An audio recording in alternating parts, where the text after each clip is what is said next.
The emergency room was normal that night. Machines beeping, doctors moving fast, nurses rushing between patients. Just another shift. Until she arrived. A woman barely conscious, eyes half open, body shaking uncontrollably. Her name was Gloria Ramirez, and within minutes of entering the hospital, people started collapsing. February 19th, 1994, Riverside General Hospital. Doctors were trying to save Gloria's life. Late-stage cancer. Her heart was failing. The staff surrounded her bed immediately, checking blood pressure, preparing medication, trying everything they could. Then someone noticed the smell. Sweet, strange, chemical. One nurse said it smelled like garlic. Another said it smelled fruity. But all of them agreed on one thing. It wasn't normal.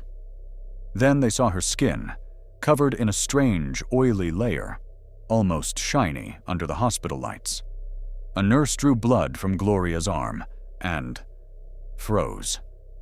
Floating inside the syringe were tiny, crystal-like particles. No one understood what they were. The nurse leaned closer to examine it, and suddenly stumbled backward. She collapsed to the floor, unconscious. At first, everyone thought it was stress. Then another nurse started feeling dizzy. Another couldn't breathe. A doctor felt burning in her face. One by one, medical staff began falling to the ground. Some were shaking, some vomiting. One reportedly stopped breathing completely. The emergency room turned into panic. Doctors rushed injured staff out of the room. Patients were evacuated. People screamed for oxygen tanks. And in the middle of all the chaos, Gloria Ramirez remained motionless on the hospital bed. Alone.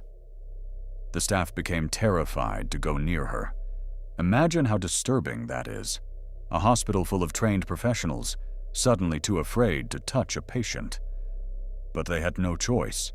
A small team wearing protective equipment stayed behind, trying desperately to save her life. But hours later, Gloria Ramirez died. And that's when the real nightmare began, because nobody could explain what happened in that room. How could one dying woman make healthy people collapse? Investigators searched for toxic chemicals. Scientists studied the blood samples. Experts created theory after theory.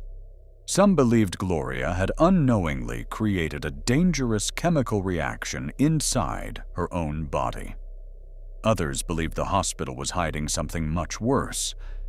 But even now, decades later, no explanation fully answers what happened that night. The nurses who survived still remember the smell, the crystals in the blood, the feeling that something inside that room was horribly wrong. And maybe the creepiest part of all is that no one truly knows what the hospital staff were exposed to, which means whatever spread through that emergency room may still be a mystery today. Hospitals are strange after midnight.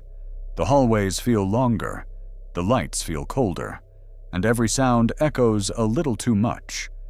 But one hospital worker claimed there was something even worse hiding inside his building. A floor that wasn't supposed to exist. The story came from a maintenance worker who worked night shifts at a large hospital in Seoul.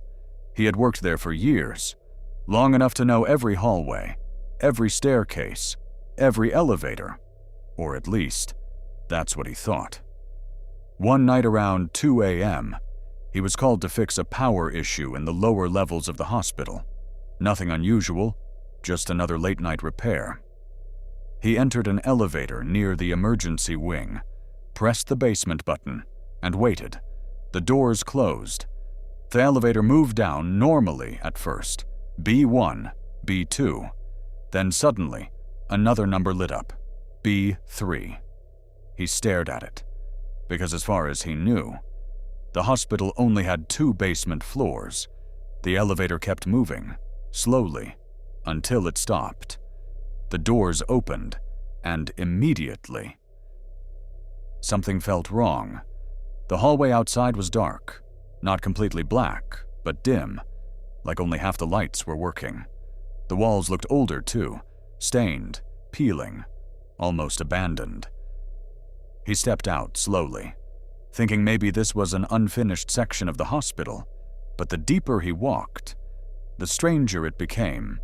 The air felt heavy, humid, and completely silent. No machines, no voices, no footsteps, just the buzzing of broken fluorescent lights overhead. Then he noticed the rooms. Hospital rooms lined both sides of the hallway, doors slightly open, beds inside, old equipment, rust covering metal trays, like this place hadn't been touched in decades. And then, he saw movement. At the end of the corridor, someone standing there, perfectly still, a patient, wearing a hospital gown, head lowered, not moving. The worker called out to them. No response. He took another step forward. The figure slowly turned its head toward him and smiled. Not normal. Too wide. Too unnatural. The worker froze. Then all the lights flickered at once. The hallway went dark for a second.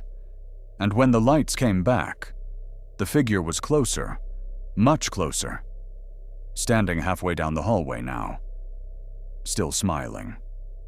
That's when he ran, straight back toward the elevator. He could hear footsteps behind him, slow, dragging, getting closer. He slammed the elevator button repeatedly. The doors finally opened. He jumped inside, and the moment the doors started closing, he saw multiple figures standing at the end of the hallway, watching him, motionless. The elevator doors shut, and the elevator began moving upward immediately. When he reached the main floor, he reported everything to hospital management. At first, they thought he was joking, until he mentioned B3, because, according to older staff members, there used to be a third basement level, decades earlier, before part of the hospital was permanently sealed after a deadly accident.